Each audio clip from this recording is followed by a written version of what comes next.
single farm payment and all the other payments, REPS, environment, AUS scheme, when we add them all together, they make a significant contribution to the output value on cattle farms.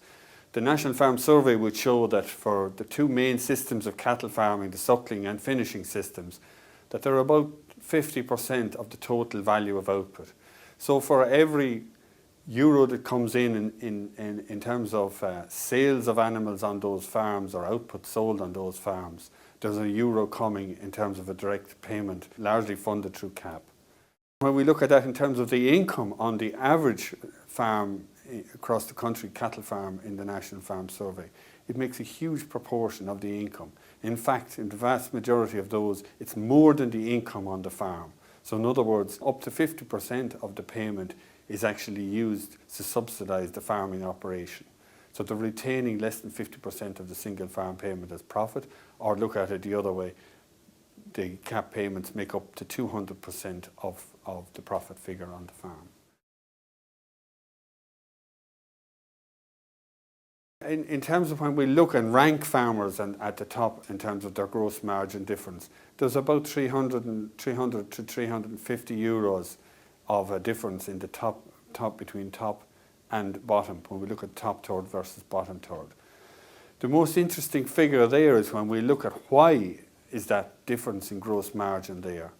And we can see that on the basis of looking at the output excluding the single farm payment figures and direct payments, and we look at the output value on those farms, the top third of farmers when ranked on gross margin will have an output of around 1,100 or have had an output of around 1,100 euros per hectare. When we look at the ones in the bottom third on that, the figure is about 500 euros lower.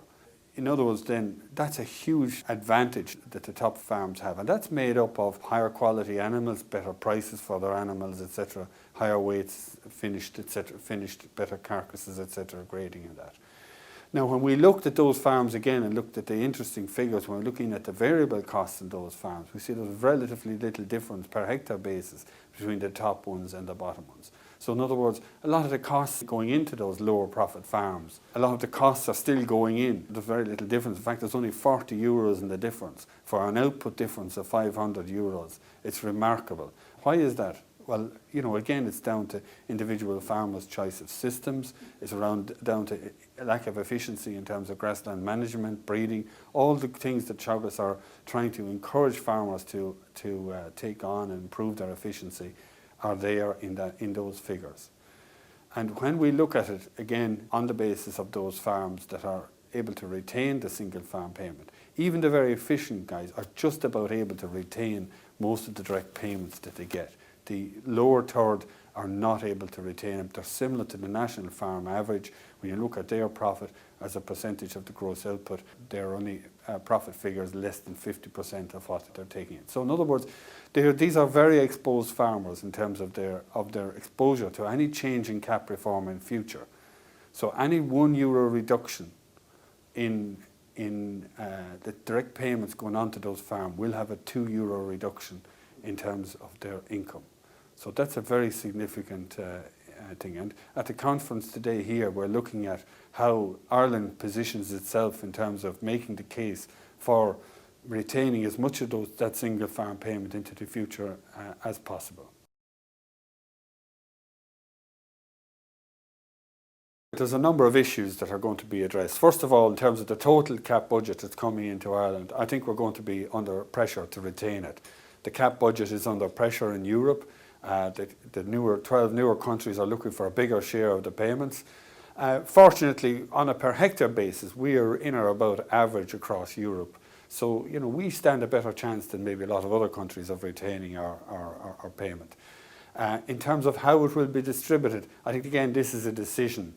I mean, we are at the moment working a historic system that's based on reference year of 2000. It's probably inconceivable to see that will last indefinitely. But I think it's in our interest that we make it last for as long as we can. And I think, you know, we have to now start thinking about how we're going to readjust that for the future CAP.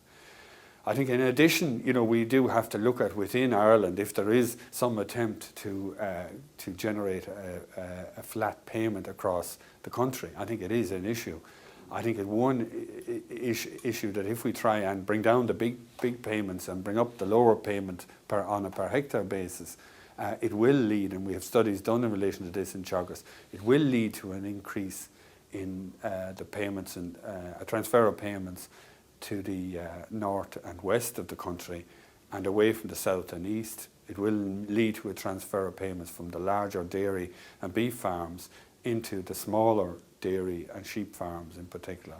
So that, you know, I think it's all up for grabs at the moment. The most important thing here is that from a cattle industry point of view, the direct payments are vitally important in the future. The market is not going to reward a profitable beef production on its own. It has failed to do so in the coupled payment era, and I think we will be looking for a very strong cap into for supporting it. But the other key message is the one of efficiency. We cannot depend on it. If it is cut, as I said, somebody's going to have to find the money from elsewhere. It may not come in price, so the only place it can come is in output and in efficiency on farm.